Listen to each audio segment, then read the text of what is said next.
Okay, now I will begin my presentation.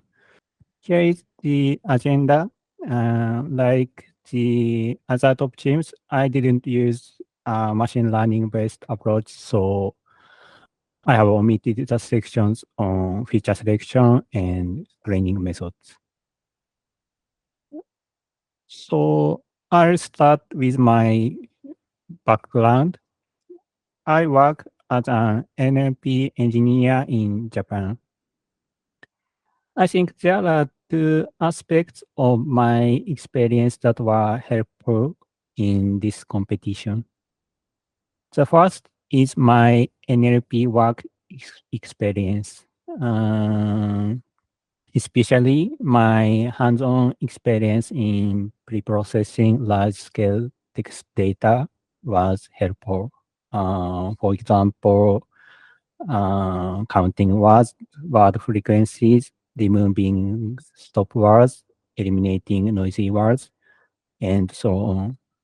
And the second one is my hobby experience in heuristic contests, such as Kaggle Santa.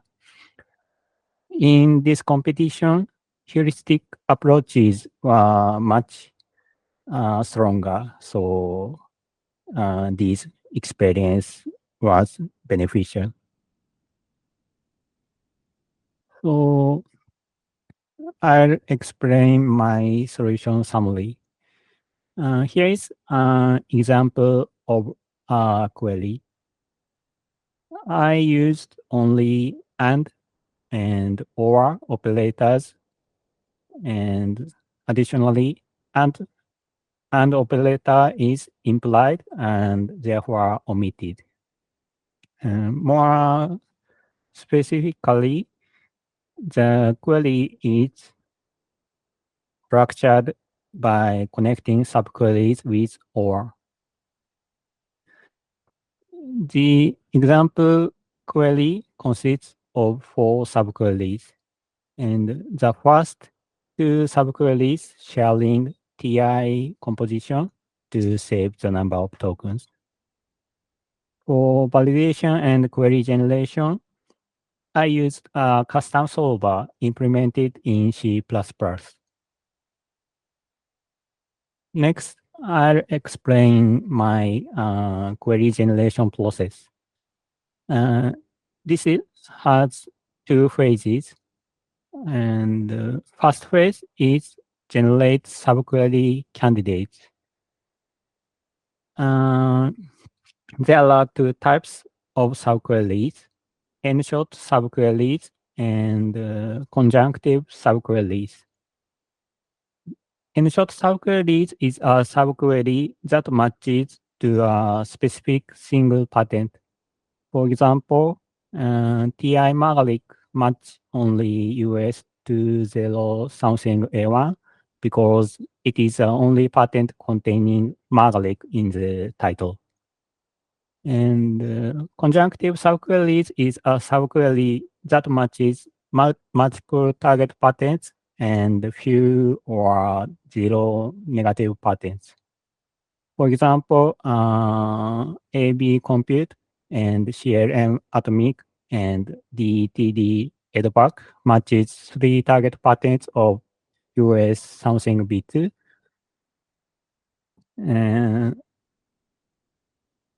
And this is calculated during query generation, and combinations of words are explored using depth-first search.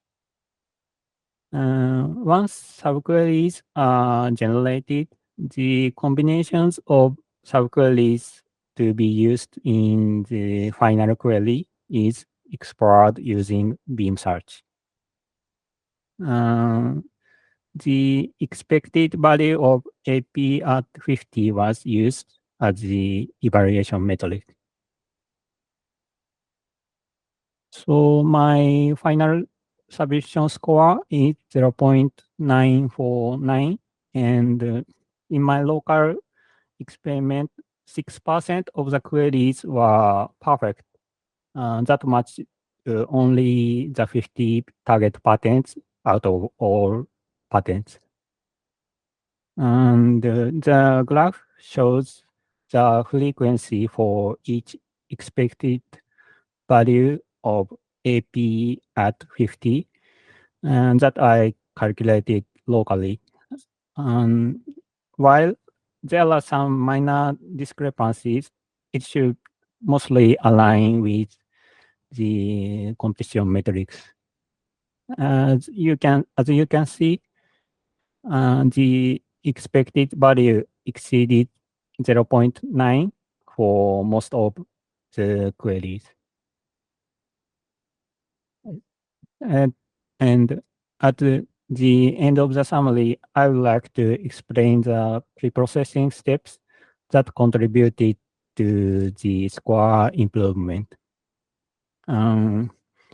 I considered creating queries using all the patterns, but it seemed impractical to create a huge index that includes all patterns. So I decided to implement my own searcher. And I won't go into detail, but by adding these three constraints, you can ignore word positions, word frequencies, and word surface forms. I will show in the next slide what preprocessing was done. So the preprocessing was done in 3 steps. First, remove frequent word or repeated words. And note that excluding frequent word such as with or for is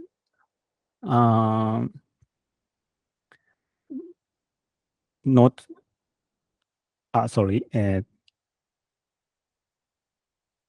sorry, and these excluding these frequent words was not related to any constraints for previous slide, but was simply to reduce memory usage.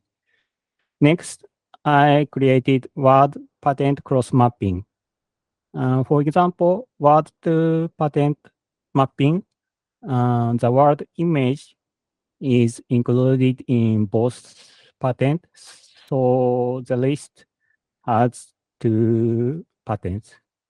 On the other hand, recognition is only included in US something too, so the list has only 1 patent. And finally, I converted it to ID.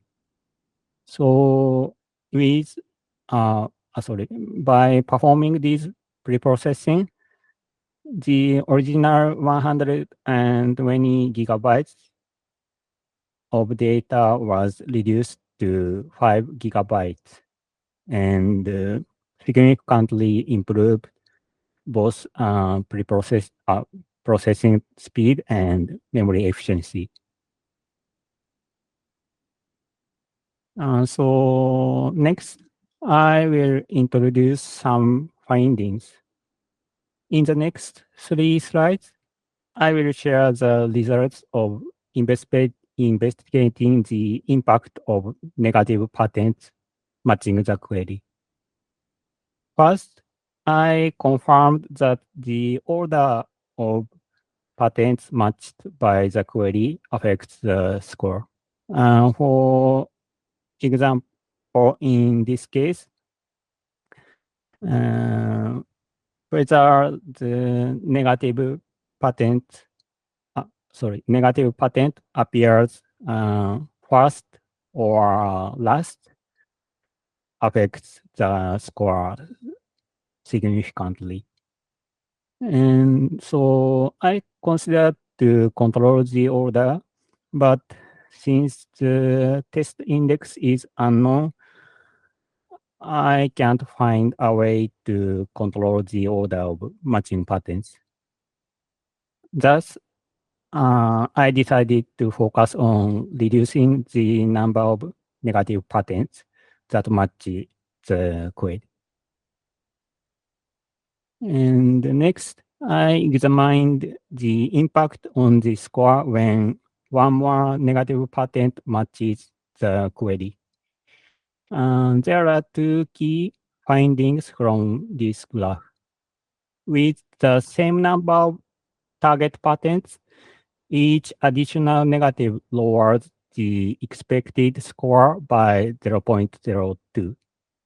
And the second, each additional negative requires 3 to 4 more target patents to maintain the score. Next, I will explain how negative patents can be divided into two types when generating all patents. Generating queries using all patents. And the first one is the patent in test.csv, but not target patents. This type of negative patents definitely included in the test index and make the score lower. And the second one is patents not in test.csv.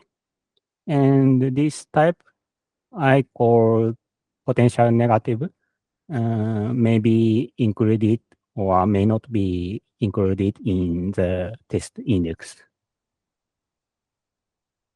After conducting several experiments, the LB score was highest when I calculated the expected score of AP at 50, assuming 20% probability included in the test index.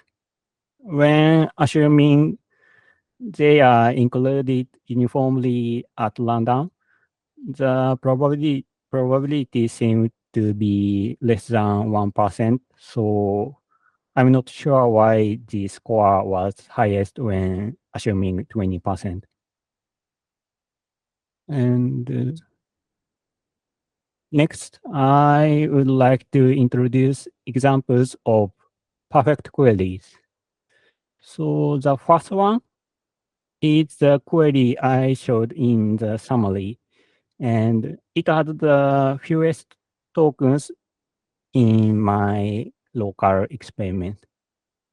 I don't know the most of the words in the query, but from what I asked ChatGPT, he says uh, this query seems to represent ingredients and techniques used in patents related to cosmetics and hair care products. And next one is a query with a large number of tokens.